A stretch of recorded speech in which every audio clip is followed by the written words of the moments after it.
The _HMSS Mercy drifted along the contested border of the Orion Arm, its white hull gleaming against the backdrop of distant stars. For a medical vessel, it was impressively large, nearly 2 kilometers in length, though still dwarfed by the 7 warships that had appeared on its sensors 20 minutes ago. Captain Elara Thornfield stood on the bridge, one eyebrow raised as she studied the tactical display. The alien vessels had arranged themselves in a classic encirclement pattern, their weapon systems cycling to active status. "They're hailing us again, Captain," Lieutenant Orrin Knox reported, his fingers dancing across the communications console. "Same message as before." "Let's hear it," Elara sighed, straightening her white medical corps uniform. The main view screen flickered to life, revealing a being with chitinous blue-gray skin and 4 gleaming eyes arranged in a diamond pattern. Commander Vex'Karr of the Axalian Hegemony, one of the more aggressive members of the Galactic Conclave.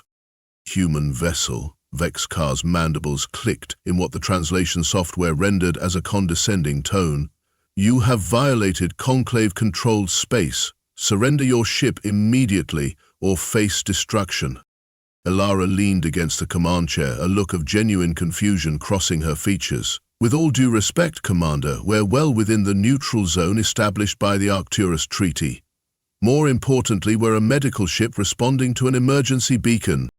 The alien commander's upper eyes narrowed. "Your designation as Mercy is noted, but irrelevant. Our intelligence indicates this is merely another human deception. No species would send an unarmed vessel into contested territory." "We're not unarmed," Elara corrected him. "We simply don't have offensive weapons.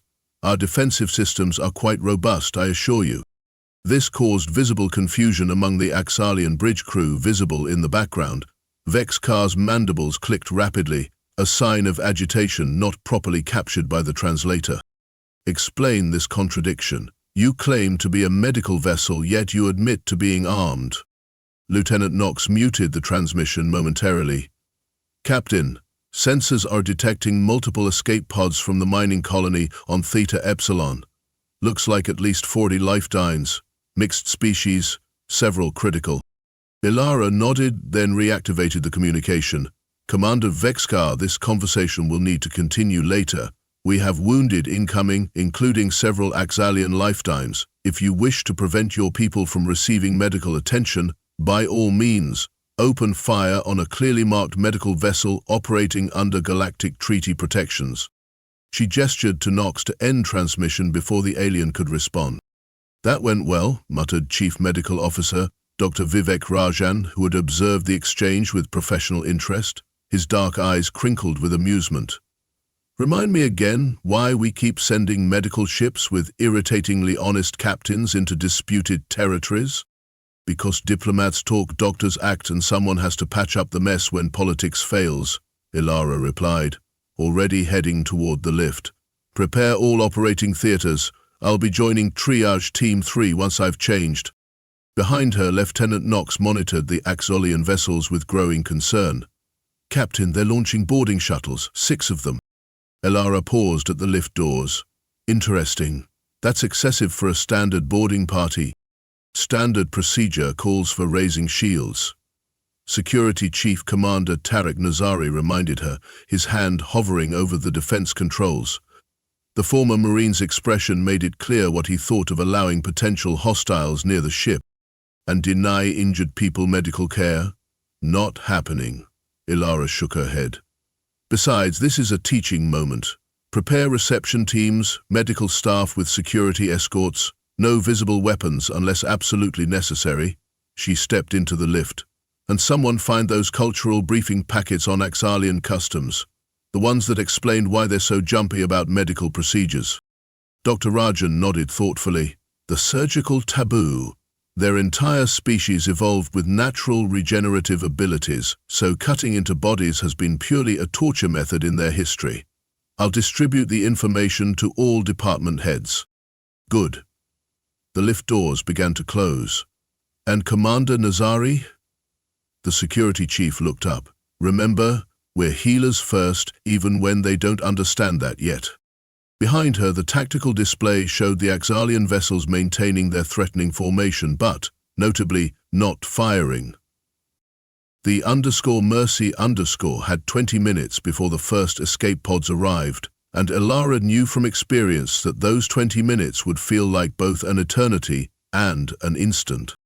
In the vast emptiness of space, the white medical ship glided forward, its red crosses gleaming under the light of unfamiliar stars, while 7 warships watched its every move with suspicion and growing curiosity. 30 years earlier, humanity had made its awkward entrance onto the galactic stage with all the grace of a drunken rhinoceros at a crystal exhibition. Admiral Zenwei still remembered the first official contact with the Galactic Conclave, a coalition of 17 spacefaring species who had been peacefully trading, occasionally squabbling, and generally coexisting for nearly a millennium before humans achieved faster-than-light travel. "You performed surgery on him?"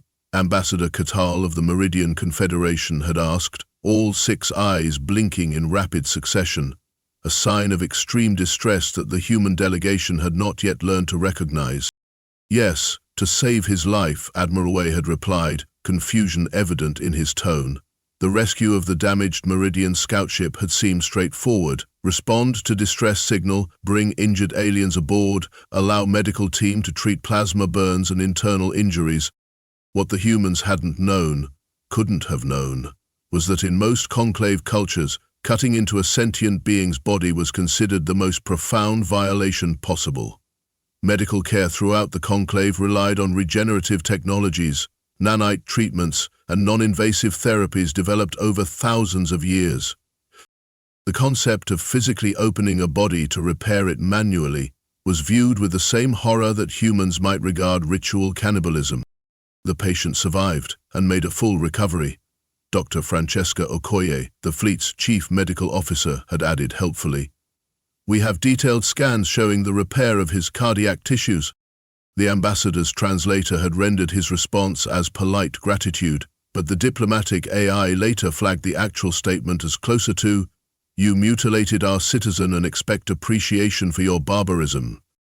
That misunderstanding had cascaded through decades of human conclave relations. Humanity's medical ships, clearly marked with the ancient Red Cross symbol and named with variations of mercy, hope, comfort, and similar humanitarian designations, became objects of suspicion and fear. Rumor spread through less sophisticated conclave worlds that humans captured other species for experimentation in these vessels. The more educated cultures understood human intentions were benign, but still regarded their medical practices as primitive and disturbing. What the conclave species failed to understand, despite human attempts to explain, was that these vessels represented the best of humanity, that the word mercy, in human culture, encompassed concepts of compassion, aid, and selfless intervention to relieve suffering. When Admiral Wei died 15 years later during a diplomatic mission gone wrong, his last message to Earth had been simple: send doctors, not soldiers. In the end, they'll understand mercy. Now, 3 decades after first contact, Captain Elara Thornfield found herself putting that philosophy to the test as the first escape pods from the mining disaster screamed toward her ship, pursued by wary Axalian vessels, still uncertain whether to interpret the _Mercy's presence as threat or salvation. The first 6 escape pods arrived in rapid succession, their hulls scorched from hasty atmospheric exit. Mercy's tractor systems guided them gently into the cavernous receiving bay where medical teams waited in precise formation. Captain Thornfield, now dressed in medical scrubs rather than her command uniform, stood at the head of Triage Team 3. Her command training and medical background made her uniquely qualified for the controlled chaos that was about to unfold. First pod showing 9 life designs, 3 critical, called out the sensor technician. Mixed species, human, Axalian, and Deltan. The pod's hatch released with a hiss of equalizing pressure, and the medical team surged forward. Elara immediately identified the most critical case. An Axalian female with severe thoracic fractures, evidenced by the unnatural angle of her exoskeletal plates. Theater 4, she ordered as her team gently transferred the injured alien to a hovering stretcher. The scene repeated with mechanical precision as each pod delivered its cargo of wounded. Human nurses worked alongside medical technicians from 7 different species, all focused on a single goal despite their diplomatic differences. Lieutenant Knox's voice came through Elara's earpiece. "Captain, the Axalian commander is demanding to send a boarding party to, and I quote, ensure the safety of Axalian citizens aboard your vessel." Elara glanced at the Axalian miners being treated nearby. "Tell Commander Vex'Karr his personnel are welcome aboard with medical observer status only, standard protocols, no weapons, maximum of 6 representatives." "He's not going to like that. He's free to watch his people die instead," Elara replied, her focus already returning to the injured colonist before her. "Remind him that under Galactic Treaty Section 913, medical vessels operate under special neutrality provisions." 30 minutes later, as Elara was elbow-deep in the complexities of Axalian physiology, their cardiovascular system being particularly challenging for human surgeons, the doors to Theatre 4 hissed open. Commander Vex'Karr stood in the doorway, flanked by what appeared to be medical officers of his own species. His 4 eyes widened at the scene before him, a human captain literally inside the chest cavity of an Axalian citizen, manipulating organs with bloodied hands. "What are you doing?" he chittered, the translator struggling to capture the complex harmonics of horror in his voice. Elara didn't look up. "Saving her life. Her primary heart chamber ruptured and the secondary is failing. If you're staying, put on sterile field generators. If you're leaving, do it now. I don't have time for a cultural exchange program." To the surprise of everyone in the room, Vex'Karr stepped forward and activated the sterile field generator offered by a nurse. "Explain," he demanded, moving closer to observe. "Pressure clamp," Elara requested, and a nurse slapped the instrument into her palm. The impact fractured her exoskeletal plate, driving fragments into the cardiac sac. "I've removed the fragments and am now repairing the tissue damage directly. Your medical technology could regenerate this damage, but not quickly enough to prevent brain death." One of the Axalian medical officers leaned forward, mandibles clicking rapidly. "The human is correct. Traditional regeneration would require at least 7 cycle periods. The patient would not survive." "Then you approve of this procedure?" Vex'Karr asked his subordinate.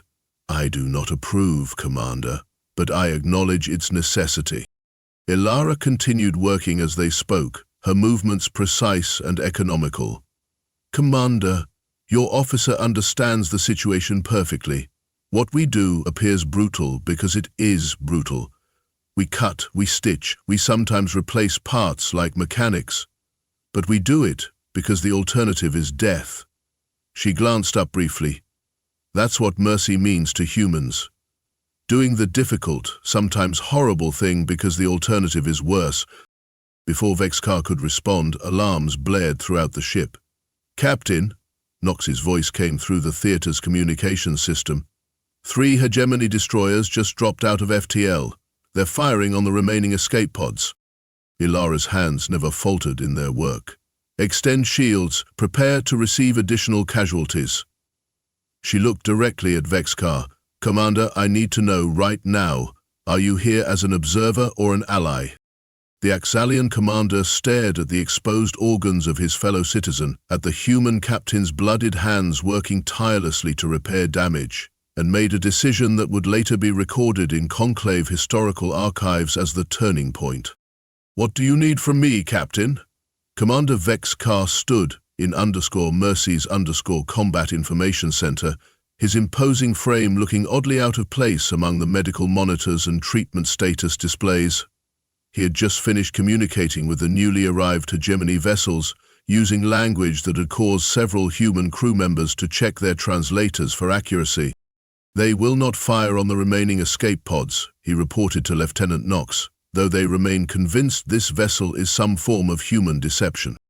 "A common misconception," Knox replied dryly. "People tend to distrust what they don't understand." The Axalian's upper eyes narrowed. "You speak as though humans are not guilty of the same." "Oh, we absolutely are. The difference is, Our mistakes usually involve trying to help people who'd rather we didn't." Before Vex'Karr could respond, the doors slid open and Dr. Rajan entered, looking exhausted but satisfied. "The Axalian patient in Theatre 4 is stabilized," he announced. "Captain Thornfield is completing final procedures now. Barring complications, full recovery is expected within 3 standard weeks." "That is remarkable," admitted one of the Axalian medical officers. "Our techniques would require at least 60 cycles for similar results." Etaji nodded. "Your regenerative technologies are elegant and ultimately produce better outcomes with less trauma, but in emergency medicine, speed often matters more than elegance." Vex'Karr turned to face the view screen, which displayed the ongoing rescue operations. More escape pods were being recovered, along with debris that might contain survivors. "I have served the hegemony for 27 cycles," he said quietly. "In that time, I have been taught that humans are dangerous primitives who disguise their true intentions behind benevolent language, that your mercy is merely a cover for experimentation and conquest." Knox raised an eyebrow. "And now? Now I have seen humans elbow-deep in alien body cavities, working desperately to save lives they have no obligation to preserve." The commander's mandibles clicked thoughtfully. "It is not what I expected." Dr. Rajan smiled wearily. "If you really want to understand humans, Commander, follow me." He led the Axalian delegation through the ship's winding corridors to a large ward where dozens of patients from multiple species rested in various stages of treatment. Human nurses moved from bed to bed, administering medications, adjusting equipment, and, most surprisingly to the Axalians, providing physical comfort through touch. "Your people touch the injured?" one of the Axalian officers asked, clearly disturbed. "Physical contact is therapeutic for many species, including our own," Dr. Rajan explained. "It reduces stress hormones and promotes healing." They paused before a transparent isolation chamber where a young human lay surrounded by specialized equipment. Her skin was mottled with radiation burns, and multiple tubes connected her to life support systems. "This is Ensign Valeria Chen," Dr. Rajan said quietly. She piloted the shuttle that evacuated the final colonists from the reactor section. Absorbed a lethal dose of radiation in the process. Vex'Karr's translator struggled with his next question. "Will she survive?" "No." The doctor's response was simple and devastating. "We've done everything possible, but the damage is too extensive. She has perhaps 12 hours left." "Then why?" The Axalian gestured to the extensive medical equipment. "Mercy, Commander. We ease her pain. We give her time to speak with her family via quantum link. We ensure she doesn't die alone or afraid." Dr. Rajan's voice remained professional, but his eyes reflected deeper emotion. "Sometimes, mercy isn't about saving lives. Sometimes it's about honoring them." Vex'Karr stood silently, his alien features unreadable to human eyes. Finally, he turned to Dr. Rajan. "I must speak with your captain. She's still in surgery," Knox interjected, having followed the group. "Then I will wait," the Axalian commander declared. "What I have to say cannot be relayed through intermediaries." As if on cue, Captain Thornfield appeared at the end of the corridor, her surgical scrubs stained with various colors of blood, her face etched with fatigue. "Commander," she acknowledged Vex'Karr with a nod, "your citizen will recover fully. We've repaired the primary cardiac damage and stabilized the secondary systems." "Captain Thornfield," Vex'Karr's mandibles clicked in a pattern the humans couldn't interpret. "I believe I owe you an apology, and perhaps something more." Before Elara could respond, alarms blared once more throughout the ship. "Multiple impacts on decks 7 through 12, Knox reported as they rushed back to the CIC. "The hegemony vessels opened fire without warning." Captain Thornfield's exhaustion vanished, replaced by cold efficiency. "Casualties? At least 20. Emergency bulkheads engaged. Medical teams responding."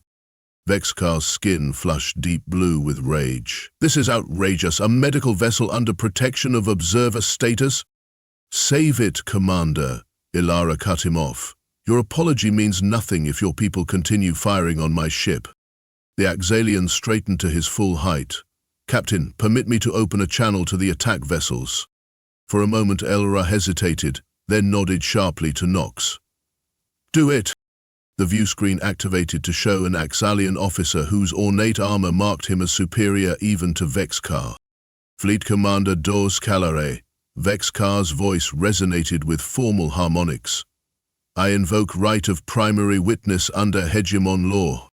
The superior officer's mandibles clicked in surprise. "Granted, Commander. Report your observations." The human vessel designate_Mercy_ is indeed a medical ship as claimed. I have verified personally that they are treating wounded from multiple species, including 17 Axalian citizens who would certainly perish without their intervention.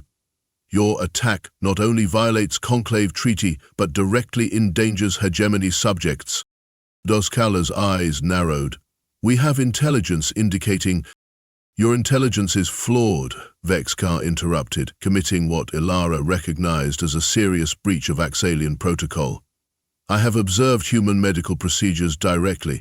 They are primitive and disturbing by our standards, but effective and applied without discrimination to all patients."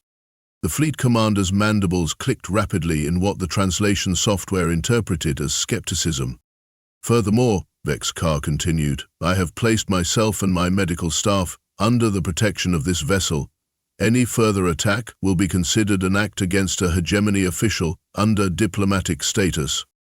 A tense silence followed.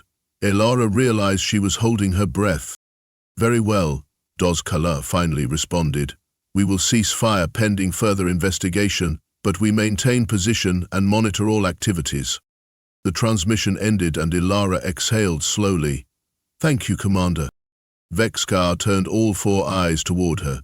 "Do not thank me, Captain. Attend to your wounded. I suspect we have little time before my superiors find some pretext to resume hostilities." The next 6 hours became a blur of activity as _Mercy's crew dealt with both the mining disaster victims and their own injured. Captain Thornfield moved from theater to ward to emergency suite, her surgical skills in constant demand. In Trauma Center 2, she found herself working alongside one of the Axalian medical officers to stabilize a human engineer with a crushed pelvis. "Bone fragments near the femoral artery," Elara muttered, struggling to visualize the injury through the pooling blood. "Allow me," the Axalian offered, producing a small device from his equipment pouch. When activated, it projected a real-time, three-dimensional image of the patient's internal structures, with the bone fragments highlighted in red. Elara's eyebrows rose. "That's incredibly useful.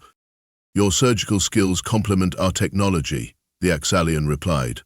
"Together, the outcome improves by approximately 43%. For the first time in hours, Elara smiled. "I believe that's what humans call cooperation, Doctor." Throughout the ship, similar scenes played out, as human and Axalian medical personnel found themselves working side by side out of necessity. Traditional boundaries dissolved in the face of immediate need. In the main surgical ward, Dr. Raugan supervised a joint team attending to victims from both the mining colony and _Mercy's own crew. Commander Vex'Karr moved among them, no longer an observer but an active participant, applying his species' medical technologies to assist where possible. When the call came for all available personnel with blood type O negative to report for emergency donation, multiple human patients requiring immediate transfusion, 3 Axalian officers stepped forward alongside human crew members. "Your blood is incompatible with ours," a nurse explained gently. "Then we will assist in other ways," one replied. "Direct us where we are needed." By the time the immediate crisis had stabilized, something fundamental had changed aboard the _Mercy_. The dividing line between rescuer and observer, human and alien, had blurred beyond recognition. In the officers' mess, converted to an overflow recovery ward, Captain Thornfield found Commander Vex'Karr standing beside the bed of Ensign Chen, the radiation-poisoned shuttle pilot. "She saved 4 of my people," he said without preamble. The final evacuees from the reactor section were Axalian technicians. Elara nodded, checking the young woman's vital signs, which were deteriorating rapidly. She knew the risk, but she took it anyway. for strangers, for aliens. The Axalian's voice contained harmonics the translator couldn't fully capture. This is what you call mercy? One form of it, Elara confirmed, gently adjusting the dying ensign's medication. Valeria would say she was just doing her job. Vex'Karr was silent for a long moment. Then he reached out one clawed hand and carefully, almost reverently, placed it on the unconscious human's shoulder. Then she did it well, he said simply. Outside the viewports, the Hegemony warships maintained their threatening formation, but inside the _Mercy _ something had begun to heal that had nothing to do with physical wounds. One standard year later, the _Proxima Accords was signed aboard the HMSS Mercy establishing new protocols for emergency response in disputed territories. The first joint human Axalian medical vessel Shared Mercy was commissioned within months, combining human surgical expertise with Axalian regenerative technology. Commander Vex'Karr, now serving as the Hegemony's first ambassador for interspecies medical cooperation, stood beside Captain Thornfield as they watched the new ship depart on its maiden voyage. The Conclave still doesn't entirely trust human intentions, he noted, mandibles clicking in what Elara had learned to recognize as wry amusement. And many humans still find Axalian medical practices frustratingly slow, she countered with a smile. But we're learning from each other. Indeed. The Axalian's color shifted to thoughtful blue tones. My people have begun using your word, mercy, in our language, though our philosophers debate whether the concept translates fully. And how would you translate it, Commander? Vex'Karr considered for a moment, the necessary pain that prevents greater suffering, the difficult choice made from compassion rather than convenience. His upper eyes blinked in sequence. It is a complex concept for a species that has avoided physical pain for 10,000 cycles. Across the galaxy, the legend of the _Mercy _ incident spread, gaining embellishments with each retelling. On some worlds, Captain Thornfield was described as having performed surgery on herself to demonstrate human resilience. On others, Commander Vex'Karr was said to have physically defended injured humans against his own soldiers. The truth, as always, was both simpler and more profound. When the Shared Mercy responded to its first major disaster, a colony world afflicted by a virulent pathogen that affected multiple species, the sight of human and Axalian medical personnel working side by side caused a Meridian observer to communicate back to his government, "They cut to heal and wound to save. Perhaps we have misunderstood the humans all along." 10 years after the incident, Admiral Elara Thornfield dedicated the Zenway Memorial Medical Academy, the first interspecies medical training facility in human space. Among its first graduating class were 16 Axalians, 12 Meridians, 7 Deltans, and 1 particularly determined Krivik, whose physiology had required special accommodations for the entire curriculum. Commander Vex'Karr, by then promoted to Hegemony High Commissioner, delivered the commencement address. His concluding words were recorded in the Conclave archives and Earth's historical database. When humans first explained the concept of mercy ships to the Conclave, we assumed it was euphemism or deception. We could not comprehend that beings would place themselves in danger to aid strangers, or that acts appearing brutal could arise from compassion. The word mercy existed in our translator databases, but not in our understanding.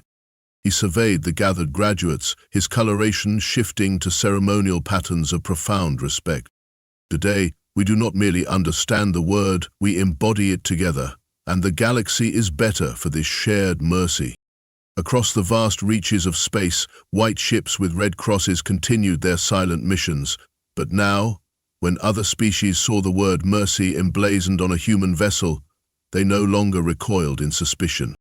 Instead, they recognized the warning and the promise inherent in that ancient human concept. Here there would be pain and blood and terrible choices made in desperate moments, but also healing, also compassion, also life, preserved against all odds. 20 years after the Mercy incident, When the Great Plague struck the Centauri colonies, it was a fleet of 47 medical vessels crewed by 17 different species that answered the call. The flagship of this humanitarian armada bore a name that would have been incomprehensible to the Conclave just decades earlier, _Shared Mercy, _. In the ship's vast primary surgical bay, human doctors worked alongside Axalian regenerative specialists, Meridian biochemists, and even a handful of the silicon-based Gathri, whose natural immunity to the pathogen made them ideal assistants. Captain Elara Thornfield, daughter of the now legendary Admiral Elara, supervised the operation with the same calm efficiency her mother had shown during the original incident. At her side stood an aging Vex'Karr, his exoskeleton now bearing the distinctive pale hue of Axalian elders. Though officially retired from service, he had volunteered as a cultural liaison for this mission. "Your mother would be proud," he observed as they watched the interspecies medical teams working in perfect coordination. This was her vision. "No," Nyota corrected him with a smile. This was beyond even her hopes. She wanted understanding. "What we've built is something more."